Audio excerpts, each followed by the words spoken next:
अब परमात्मा ने दया करी आपके ऊपर, आप तो समझ रहे हो, साथ के साथ सब प्रमाण देख कर आते हो, तो आप डगमग नहीं हो सकते। लेकिन उस समय अभाव हमारे सामने ये था कि दास को इन सदग्रंथों में यह परमात्मा का बताए ज्ञान वाली सच्चाई प्राप्त नहीं थी, ज्ञान नहीं था। 2001 में परमात्मा ने प्रेरणा की इस दास को,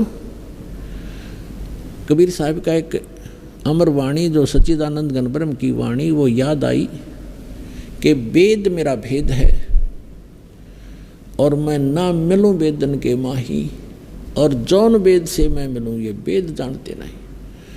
अब यह बात खटकी प्रेरणा दाता की है, करे कराव साइया मन में लहर उठा, दादू सिर दरजीव का वो आप बगल हो जा। एक प्रेरणा हुई क्रोथा आश्रम के अंदर, दास पहले घर घर में सत्संग करता था, फिर इतना अधिक हो गया था सत्संग, घर घर में नहीं कर पाया था, एक एक दिन 5-5 4-4 जगह पाठ शुरू हो जाते थे। फिर एक सामूहिक भक्तों ने एक आश्रम और अपना खरीद लिया, किसी ने दान में दे दिया, जैसे भी दान से, तो उसमें हम रहने लगे।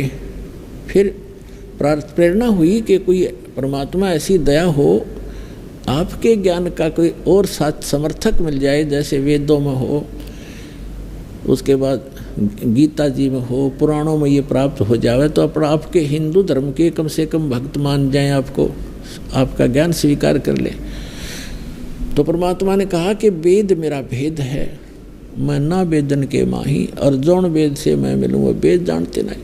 तो ये बात खटकी कि वेद भगवान की का भेद है, परमात्मा की जानकारी दे रहे हैं। कबीर साहब कहते हैं मेरी महिमा गा रहे हैं वो। तो वेद तो हमने कभी देखे भी नहीं थे, वो किस पर टाइप के हैं, कैसे हैं। तब तक गीता हम पढ़ा करते थे, तो ये भी सुना करते थे कि सभी सदग्रंथों का सारभूत है श्रीमद् भगवत गीता।